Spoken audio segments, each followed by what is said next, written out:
Salut à tous, vous êtes sur Chronique du blindage. Jouons à un petit jeu, un petit rébut.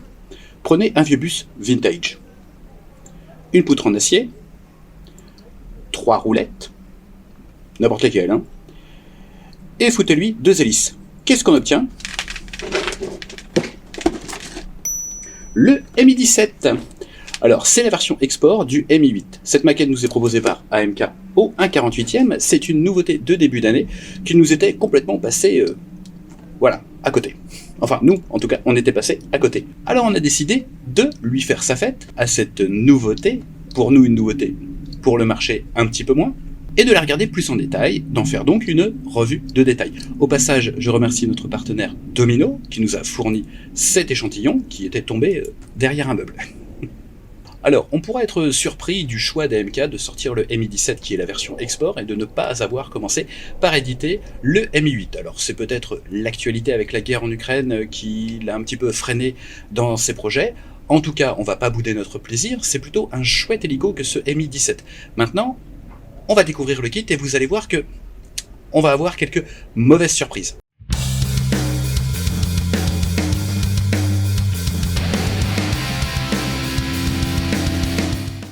Découvrons ensemble le box art de ce Mi-17 HIP.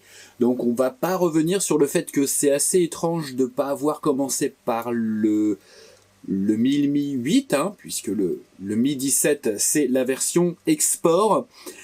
Mais on va voir que dans la boîte, eh bien, tout est déjà plus ou moins prêt pour une version future du Mi-8. Alors, on va pas trop s'attarder sur la boîte. Toutefois, donc vous voyez qu'il figure AMK, mais également une autre marque, Anetra. Donc si vous allez voir sur Scalemates, apparemment cette marque Anetra prévoit de sortir des éditions un petit peu spécifiques de ce Mi-17 sur la base du kit que je vais vous présenter maintenant, mais avec des décorations particulières. Je pense notamment polonaises. Allez faire un tour sur Scalemates, tapez Mi-17 AMK dans le moteur de recherche de Scalemates et vous allez voir ça. Donc est-ce que c'est une association de marques? Est-ce que c'est une sous-marque? C'est toujours assez difficile d'en savoir plus à ce niveau-là. Alors souvent on se rend compte que les marques soi-disant partenaires sont en fait des marques qui sont liées et parfois les grosses marques elles multiplient, elles créent en tout cas des petites marques et c'est peut-être pour des raisons fiscales, mais nous n'en savons pas plus, donc j'ai un peu l'impression d'être comme dans les inconnus. Cela ne nous regarde pas, tout à fait, cela ne nous regarde pas. Donc par contre, ce qu'on regarde, c'est le box art. Donc le box art qui est plutôt sympa, mais qui est pas des plus sexy non plus. On y voit 2017, survoler des montagnes d'Europe de l'Est, ou en tout cas de l'Est de l'Europe, en tout cas de l'Est de chez nous. Mais c'est pas ultra sexy pour pas utiliser un autre mot, c'est pas ultra excitant. Alors malgré tout, on va regarder, parce que c'est une très très belle maquette, vous allez le voir, on va regarder la notice de montage. Une notice de montage qui est plutôt d'un bon format, en tout cas qui sera bien lisible. Reprise du box art, et puis tout de suite les 3 options de décoration qui vous sont proposées, notamment celle du box art. Donc on était au-dessus des montagnes macédoniennes, puisque la version voilà claire, hein, blanche, c'est la version macédonienne. On a également une proposition de décoration pour 2 appareils de l'armée tchécoslovaque, donc avec 2 camouflages différents, dont un en 1991, les 2 autres profils n'étant pas datés. Ici, vous allez avoir eh bien l'historique, hein, qui va vous rappeler que le Mi-17 est une version export. Hein, le Mi-8, c'est probablement l'un des hélicoptères qui s'est le plus exporté, le plus fabriqué en tout cas, mais aussi le plus exporté, puisqu'il est utilisé dans pas moins de 65 pays.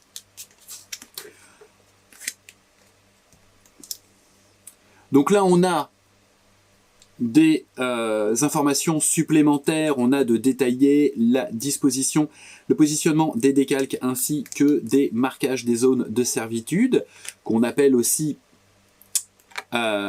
stencil, hein, mais c'est un petit excès lexical. Donc ici, voilà, la troisième déco. Ensuite, on commence par, se familiariser avec les autres décorations spécifiques au niveau du rotor de queue, au niveau des pales du rotor principal. Vous allez le voir, chez AMK on fait les choses bien, les pales sont déjà fléchies. Et puis ensuite au niveau du cockpit, alors je sais pas si c'est un jeu de mots ou si c'est juste une erreur de frappe, mais en tout cas si c'est un jeu de mots il est plutôt pas mal. Donc au niveau du cockpit, et ben vous avez la disposition des différents décalques pour les tableaux, les différentes consoles et le tableau de bord, de même que sur les pods lance-roquettes. Allez, on attaque le montage maintenant qu'on s'est bien préparé pour la fin du montage. Eh bien, on revient au tout début avec l'assemblage de la partie interne de l'habitacle, qui est quand même assez spacieux, hein, qui est quand même assez grand malgré tout. Donc on commence avec le poste de pilotage ici, avec les sièges. Donc vous avez vu, on a quand même pas mal de pièces, et tout ça semble bien détaillé, je pense, au niveau des parois. Ici, c'est plutôt pas mal. Ensuite, le compartiment arrière avec les nombreuses banquettes, puisque c'est un hélicoptère de transport, rappelons-le. Et puis, assez rapidement, malgré tout, hein, la phase 5, on va refermer les deux demi-fuselages, non sans avoir au préalable collé les petits hublots, hein, attention de ne pas aller trop vite. Donc les deux demi-fuselages qui viennent de se coller, et puis ensuite on attaque les turbines. Donc sur le Mi-17, on a une motorisation qui est différente du Mi-8. J'ai regardé, mais extérieurement c'est assez difficile de distinguer les deux types de motorisation. C'était la petite aparté au niveau des turbines. On a ici tout le carénage supérieur, hein, donc là il est à l'envers, mais supérieur de l'hélico, qui intègre ce système de turbine, et vous allez voir que tout ce carénage est moulé d'une seule pièce, ce qui est plutôt une bonne nouvelle, et qui est techniquement plutôt pas mal quand même. Voilà, c'est justement cette pièce-là dont je vous parlais.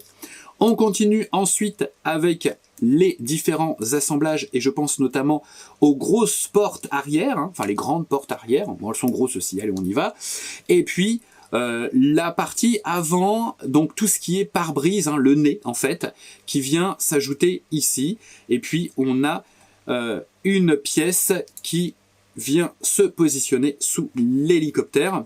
Donc ça c'est plutôt pas mal, parce que qui dit découpage comme ça, dit absence de ligne de moulage à combler à ce niveau-là.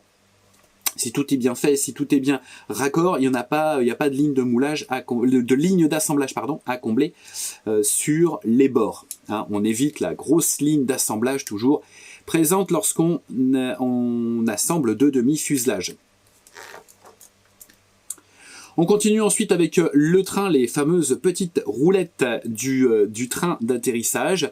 Et puis on attaque avec le rotor arrière. Alors, petite spécification, petite précision, regardez bien comment est décomposé le rotor arrière.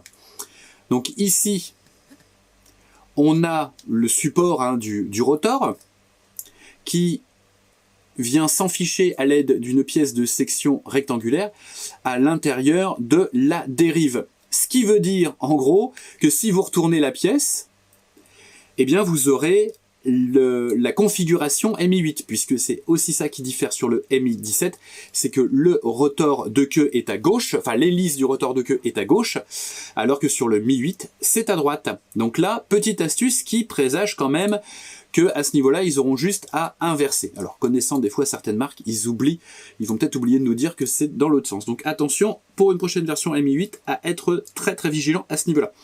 Ensuite, on a la possibilité d'attacher les espèces de râteaux, hein, latéraux, qui sont en fait les pylônes support de charge. Hein. Là, on n'est pas sur du modèle américain, on est quelque chose qui est un petit peu plus archaïque, hein. On est dans la version Duster, hein, de l'hélicoptère, du système d'armement, donc on fait au plus simple, et ce qui marche le mieux et qui utilise le moins de matériaux.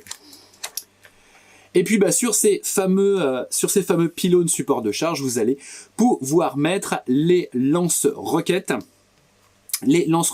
multiples. Donc là ils appellent ça lanceur de missiles, mais on est plus sur de la roquette, hein, l'UB-32. Et puis on termine par l'assemblage du rotor principal. Donc on le verra avec les pales qui présentent déjà le fléchissement naturel des pales lorsque l'hélicoptère est sur le tarmac.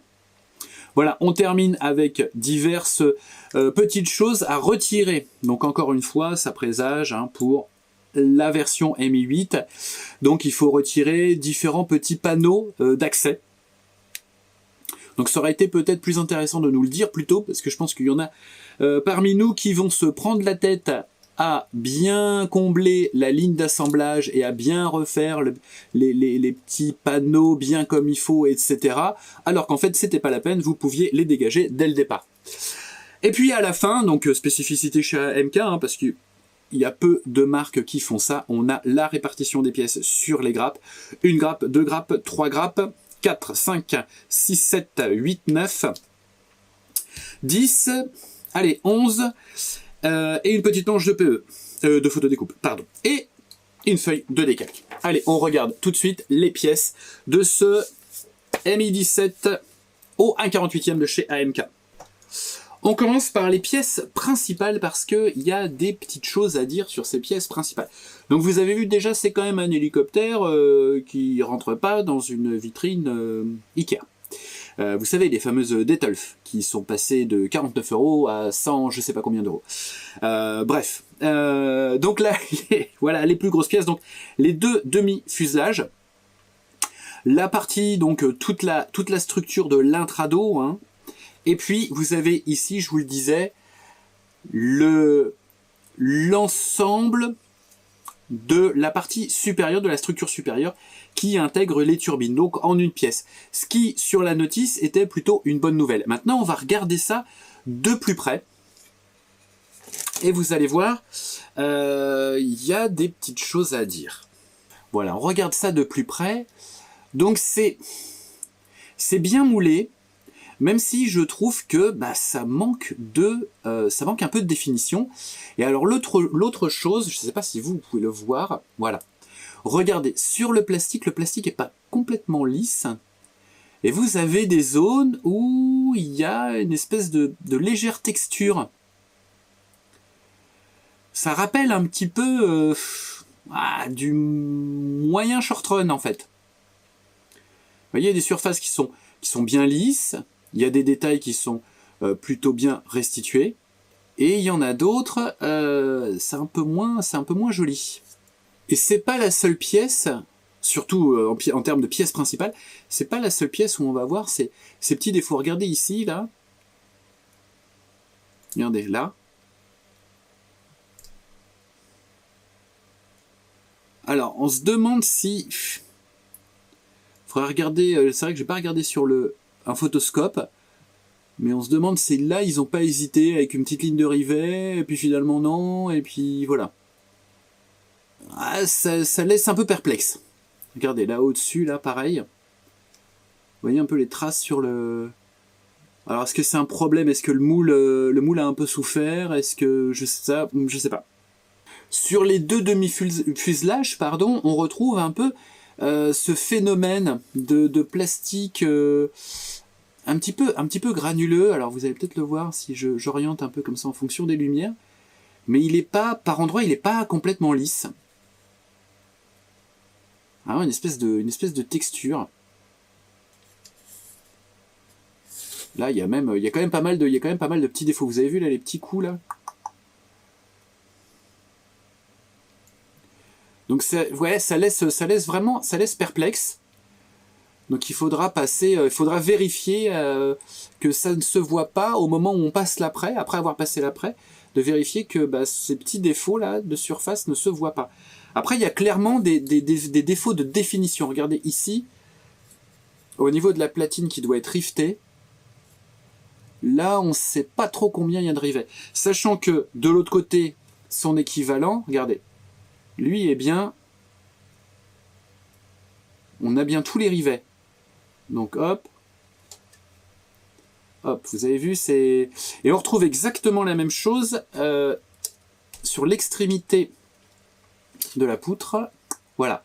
Là, ici, on se dit, bon, bah, je ponce, c'est pas grave. Ça doit être des petits résidus. Que nini. Regarde, en fait. Il devrait y avoir ça des deux côtés. Donc là, il y a un vrai problème de moule, je pense, en tout cas sur ces deux premières grappes. Sur cette grappe, on en profite pour regarder. Alors c'est bizarre, alors je fais un... C'est bizarre parce que par contre cette pièce-là, elle est super bien moulée. Vous voyez, c'est fin, il manque rien, tout est nickel. Donc je reviens à mon petit aparté, voilà. Donc là, on a les tableaux de bord, certaines des consoles, et c'est pareil, c'est en termes de détails, c'est pas super folichon. C'est pas net, c'est pas crispy. Hein.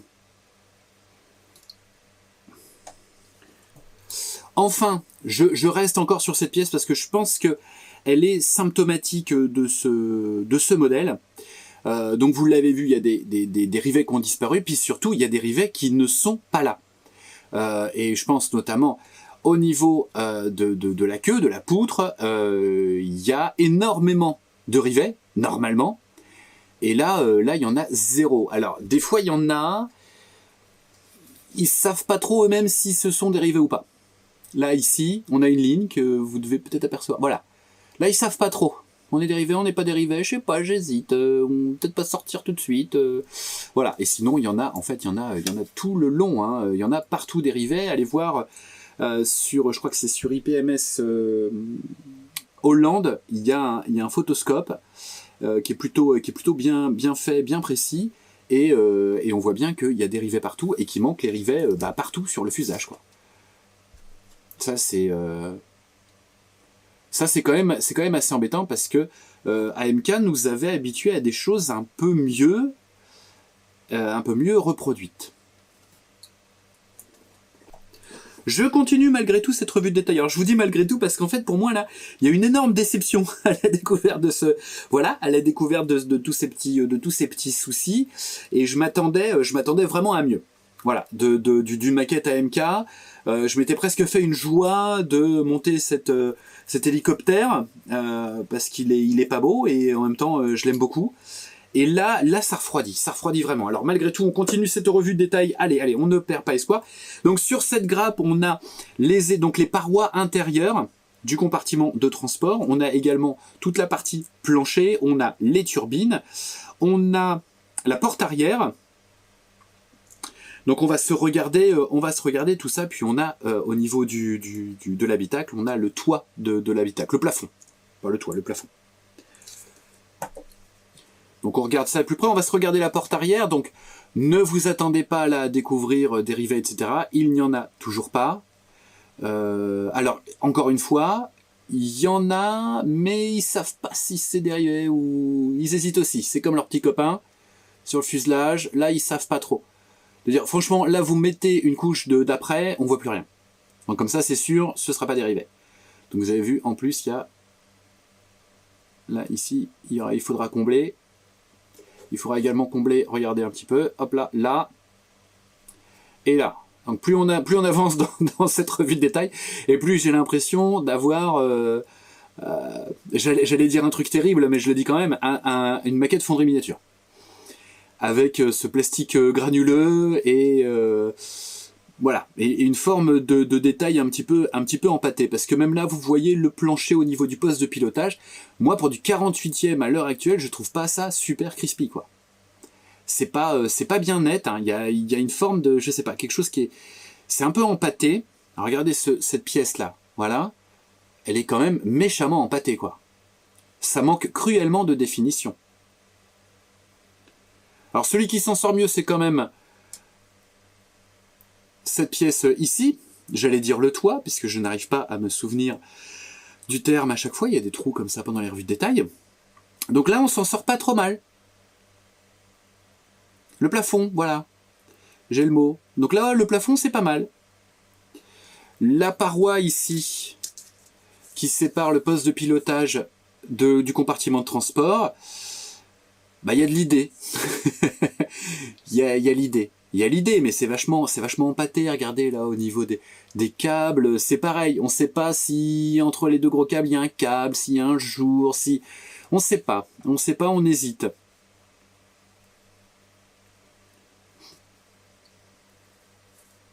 Donc là on a les turbines, voilà. Bon là ça va. Une autre grappe sur laquelle on a des plus petites pièces. Alors l'angoisse est à son paroxysme avec les petites pièces. On va regarder ça. On va regarder ça de plus près. On a une deuxième paroi ici. Je voulais le laisser. Je vous ai gardé la surprise. Je vais vous la retourner maintenant. Hop là. La voici, la voilà. Bon, bah... que dire? Voilà. Je ne sais pas. Je ne sais pas. Je ne sais pas quoi dire. Je suis assez circonspect. Là, on a une console. Alors, on va regarder la console. Voilà. Alors,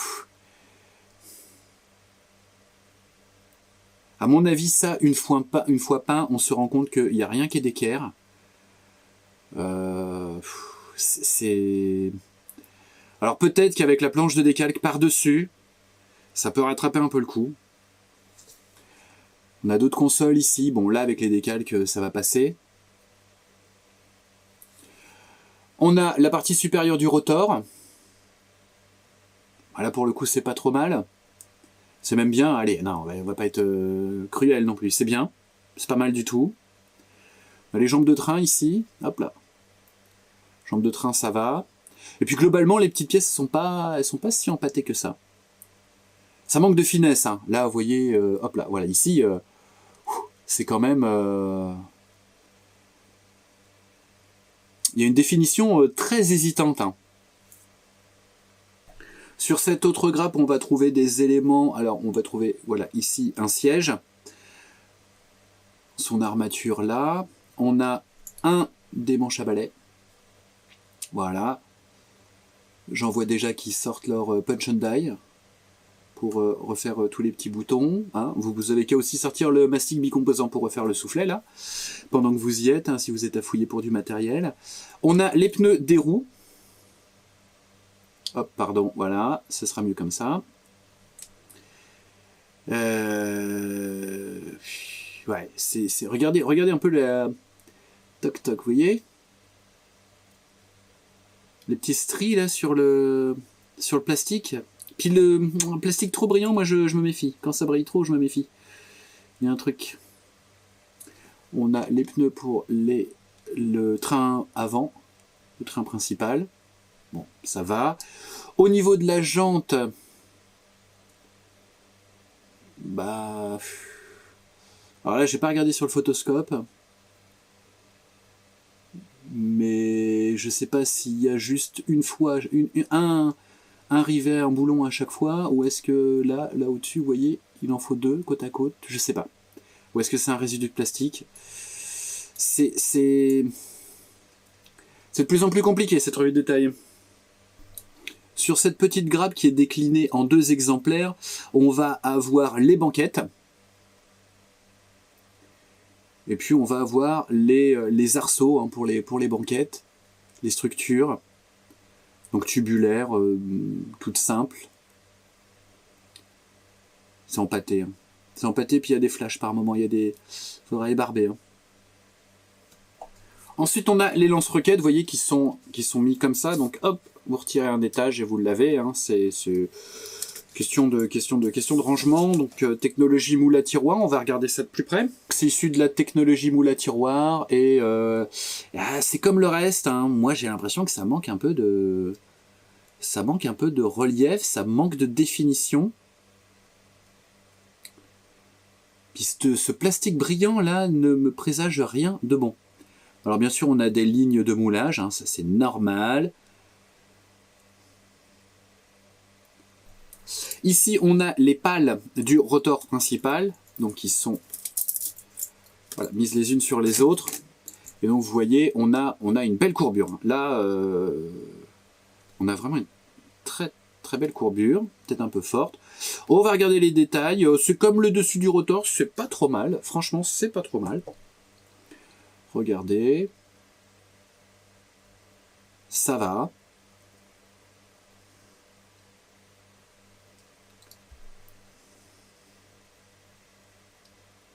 Ça va. Non, là ça va, rien à dire.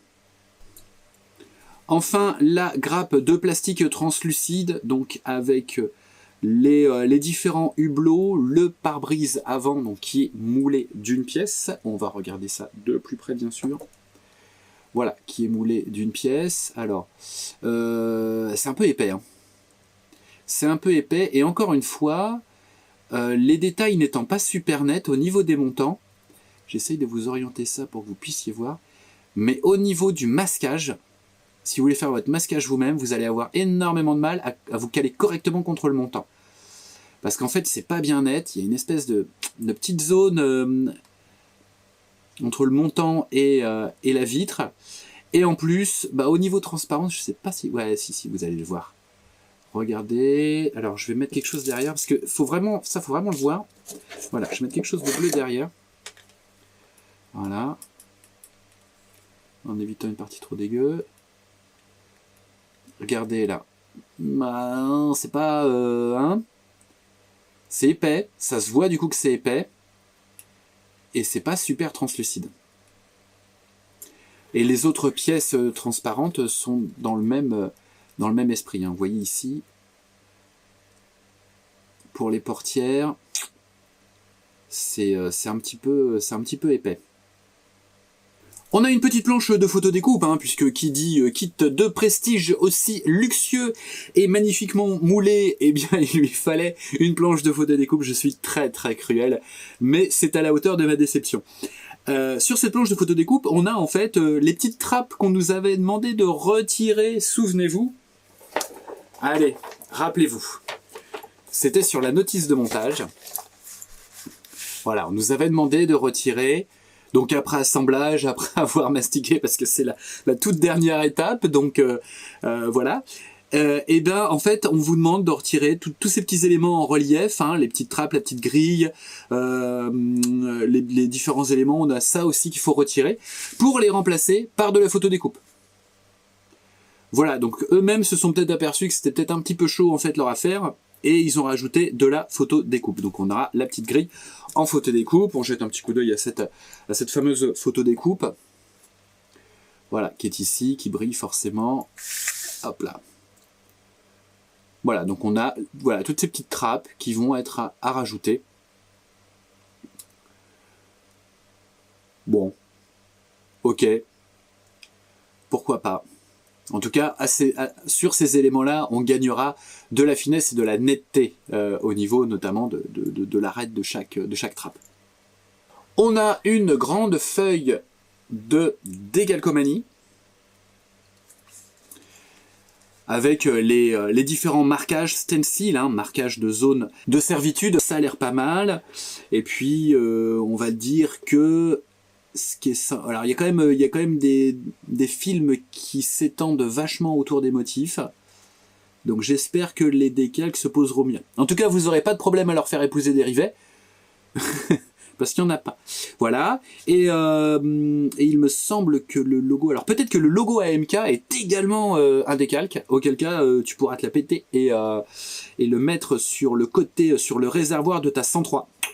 Ça pourrait être classe. Arriver en 103. En Peugeot 103 en expo. Voilà, je ne sais plus quoi dire. Bon, les décalques ont l'air bien. Franchement, les décalques ont l'air bien, à part cette histoire de film. C'est quand même assez épais. Enfin, c'est large, je veux dire, ça s'étend large. Donc il faudra retailler au plus près quand même. Hein. En souhaitant que les décalques soient de bonne qualité. Voilà qui clôture cette revue détail. Vous l'avez vu, c'est un kit qui était tellement prometteur que la déception au vu de ces différents défauts est vraiment énorme. Moi je suis particulièrement déçu. Alors bien sûr, il y a de l'aftermarket qui existe, hein, vous la trouverez chez Edouard.